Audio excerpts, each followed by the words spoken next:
So we're at Michigan State University, just south of MSU's campus. You see all this grass right here. It brings a new meaning to the term go green, because out here, 56 acres of nothing but grass.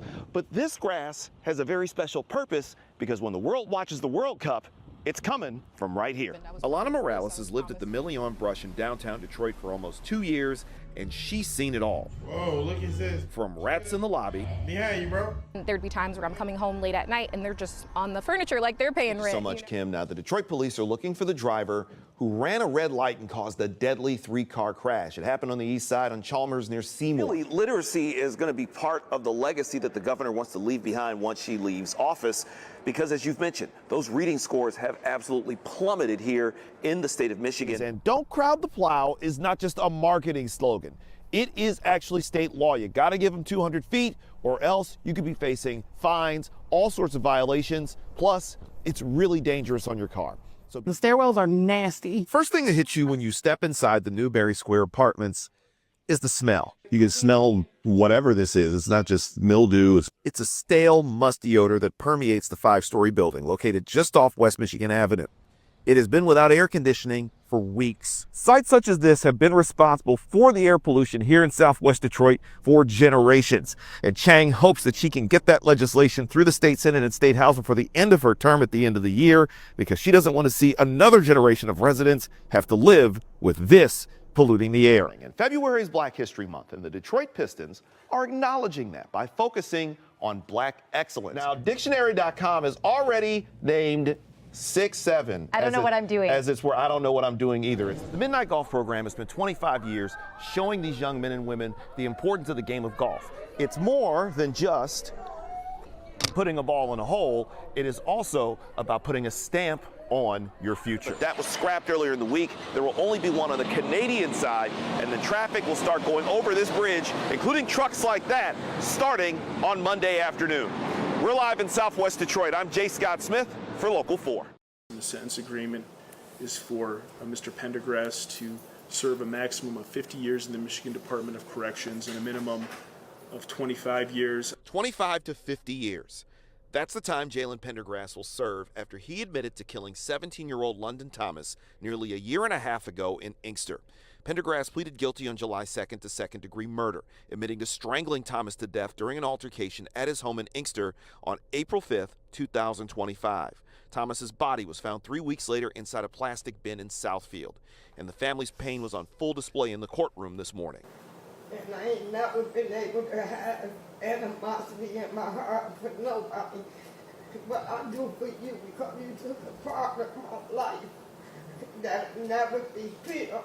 I will always love London, always, until we meet again. And the only regret that I have is that Charlotte and Jalen Pendergrass are still walking this earth, and London is not. And he is a waste of skin. Jalen Pendergrass was charged alongside his mother, Charla. It was one of her friends that told police that she asked him to move the plastic bin that unknowingly contained London's body. We will try to keep going. London's mother gave an agonizing statement prior to the sentencing. And while she's happy to see Jalen headed to jail, that doesn't make the pain of losing London any easier. Because nobody understands, nobody gets this. This is different. This is beyond what everybody has ever fathomed that could happen. And I'm just sad in all ways. And while Jalen Pendergrass is on his way to prison, this case is not fully closed, because there's still the matter of Charla Pendergrass, who's currently facing first-degree murder as well as evidence tampering and unlawful imprisonment charges. Her trial is scheduled to start on October 26th. Outside of the Criminal Justice Center here in Detroit, I'm J. Scott Smith for Local 4. The laughter and joy brought us together in this race. In Christ, we are brought from life to life. There's just a little door called death in between, and we're praying that that's what this is today. On this steamy 80-degree Sunday morning, the yellow tape and debris were still strewn everywhere. A stark reminder of the fire that destroyed the 68-year-old Troy Church of Christ 72 hours earlier. But that didn't deter the congregation from coming together to share in the spirit of fellowship and a collective purpose to stand in their faith. Everybody has just pulled together in a way that is really overwhelming with kindness. So it's been great. Manuel Florescu, the church's pastor, made it clear on Thursday that today's service was happening even if it had to be held outdoors. Patrick Oja's been a member for 38 years. When I spoke with him on Thursday, he said, The church is the people, right? So it's just a building. Buildings can be rebuilt, buildings can be replaced. It was a point he reiterated today. You know, there have been a lot of tears. So you can say the church is not a building, it's the people, which is absolutely correct. But there's still loss that people feel. She woke me up. The church is on fire, and I thought I was dreaming. But it's very sad. The Birdwell sisters, Carrie and Lauren, are lifelong members of the church. They held back tears reflecting on what this church means to them. You can feel the love in the air. It doesn't take walls. It doesn't take a building for this love to be shown and to be felt. As the congregation worshiped in the summer sun this morning, despite the damage surrounding them, there was a sense of gratitude for still having each other. For us, this is almost like a funeral, almost like a memorial. We're burying some part of us as we look at this building that's behind us, and we are looking forward to a rebirth. Now, what the future holds for this church is still up in the air. When I spoke with Pastor Florescu, he said that the investigation into what caused this fire is still ongoing, and that's from the ATF. Meanwhile, when I asked him about the possible costs that could be incurred from this, he honestly said he was terrified. But the one thing that's for certain, as long as they have this congregation, this church will always be, as they like to say, from the people. We're in Troy. I'm J. Scott Smith for Local 4. What does Detroit basketball mean to you? It is a representation of the city of Detroit. There are two words that have served as a battle cry at Pistons home games for a quarter century.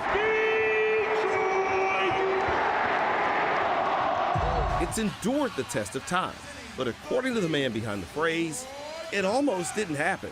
I just took something that was hot in the arena and flipped it. The arena call was air ball. I flipped it to Detroit basketball. I got in a lot of trouble that night, but I did it.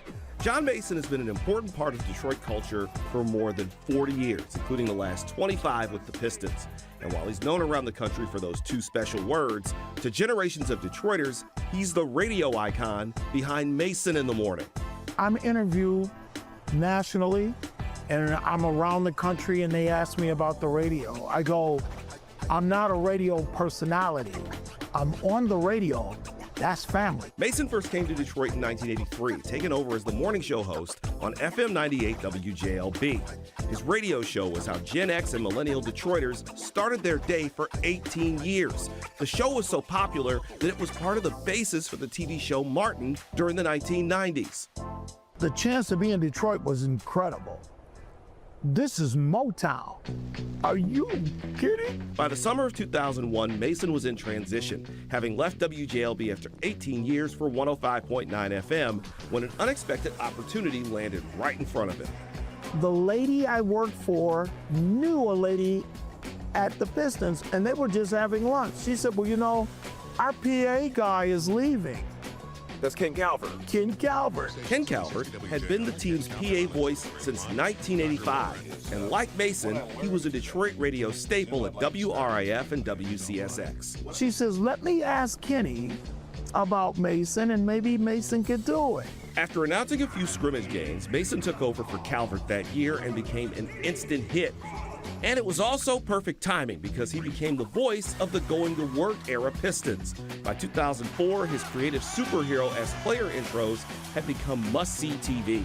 I didn't have an arena voice, that rich, thick, beautiful voice. So I had to use finesse. And Bill Wallace had the things around his arm, the big afro. I said, so he's boom, boom, boom, boom. And Wallace, you know, just cartoon kind of stuff. So that's how I came up with it. Now that brings us back to those two words that have become as synonymous with Mason as they have the Pistons. And it's not just a catchphrase to him.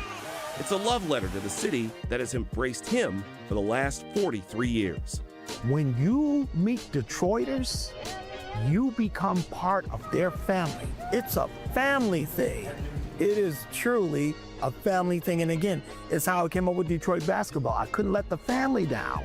At Little Caesars Arena, I'm J. Scott Smith for Local 4.